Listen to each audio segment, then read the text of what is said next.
ದಾರಿಯುದ್ದಕ್ಕೂ ನಮ್ಮ ಸಂವಿಧಾನದ ಬಗ್ಗೆ, ನಮ್ಮ ದೇಶದ ಬಗ್ಗೆ ಪಾಕಿಸ್ತಾನ ಜಿಂದಾಬಾದ್ ಅಂದರೆ ಏನು ಮಾಡಲ್ಲ ನೀವು. ವಿಧಾನಸೌಧದಲ್ಲಿ ಪಾಕಿಸ್ತಾನ ಜಿಂದಾಬಾದ್ ಅಂದ್ರಿ, ಏನು ಮಾಡಿದ್ರಿ ನೀವು ಅವ್ರ ಮೇಲೆ? ಏನು ಕ್ರಮ ತೆಗೆದುಕೊಳ್ರಿ? ಒಬ್ಬ ರಾಜ್ಯಸಭಾ ಸದಸ್ಯ ಕರ್ಕೊಂಬಂದಿದ್ದು ರಾಜ್ಯಸಭಾ ಸದಸ್ಯ, ಅವನ ಮೇಲೆ ಏನು ಕ್ರಮ ತೆಗೆದುಕೊಳ್ದ್ರಿ? ಏನು ಕ್ರಮ ತೆಗೆದುಕೊಂಡಿಲ್ಲ. ವಿಧಾನಸೌಧದಲ್ಲೇ ಪಾಕಿಸ್ತಾನ ಜಿಂದಾಬಾದ್ ಅಂದರೂ ಕ್ರಮ ತೆಗೆದುಕೊಂಡಿಲ್ಲ ನೀವು. ಇಲ್ಲಿ ಸ್ವಾಮೀಜಿ ಅವರು ಒಂದು ಹೇಳಿಕೆ ಕೊಟ್ಟರೆ ಅವ್ರಿಗೆ ನೋಟಿಸ್ ಕೊಡ್ತೀರಿ ಅಂದರೆ ನಾಚಿಕೆ ಆಗಲ್ವ ನಿಮ್ಮ ಸರ್ಕಾರಕ್ಕೆ, ಕಾಂಗ್ರೆಸ್ ಸರ್ಕಾರಕ್ಕೆ? ಏನು ಮಾನ ಮರ್ಯಾದೆ ಇರೋವಂಥ ಸರ್ಕಾರನ? ಅದಕ್ಕೆ ಈ ಥರ ಗೊಡ್ಡು ಬೆದರಿಕೆಗಳಿಗೆಲ್ಲ, ನಿಮ್ಮ ನೋಟಿಸು ಈ ಥರಕ್ಕೆಲ್ಲ ಗೊಡ್ಡು ಬೆದರಿಕೆಗಳಿಗೆಲ್ಲ ಬಗ್ಗಲ್ಲ.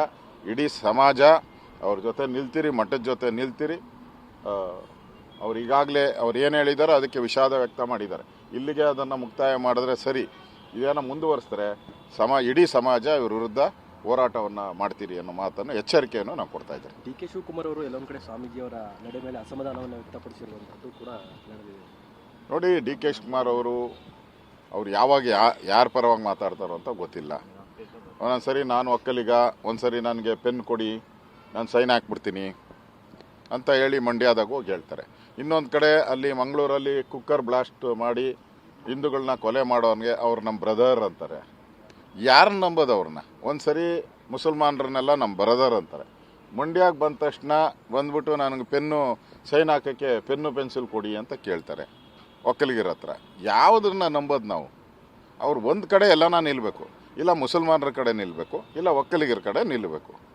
ಅದು ಎರಡೂ ಮಾಡ್ತಾ ಇಲ್ಲ. ಅದಕ್ಕೆ ಅವರು ಸಮಯಕ್ಕೆ ತಕ್ಕಂಗೆ ವೋಟ್ ಪಾಲಿಟಿಕ್ಸ್ ಮಾಡ್ತಾವ್ರು. ಅವರು ವೋಟ್ಗೋಸ್ಕರ ಸಮಯಕ್ಕೆ ತಕ್ಕಂತೆ ಅವರು ತಮ್ಮ ಮಾತುಗಳ ಬದಲಾವಣೆ ಮಾಡ್ತಾರೆ. ನಮ್ಮದೇನೂ ಇಲ್ಲ. ನಾವು ಪಕ್ಕಾ ಹಿಂದೂಗಳು, ಪಕ್ಕಾ ಒಕ್ಕಲಿಗ, ಪಕ್ಕಾ. ಅದರಲ್ಲಿ ನಾವು ಬ್ರದರ್ಸ್, ಅವ್ರನ್ನ ಬ್ರದರು ಸಿಸ್ಟರು ಯಾವುದೂ ಇಲ್ಲ ನಮ್ಮ ಹತ್ರ. ನಮ್ಗೆ ಬ್ರದರ್ ಎಲ್ಲ ಇರೋದು ಹಿಂದೂಗಳೇ, ಬ್ರದರ್ ಇರೋರೆಲ್ಲ ಸಿಸ್ಟರ್ ಇರೋದೆಲ್ಲ ಒಕ್ಕಲಿಗರೇ.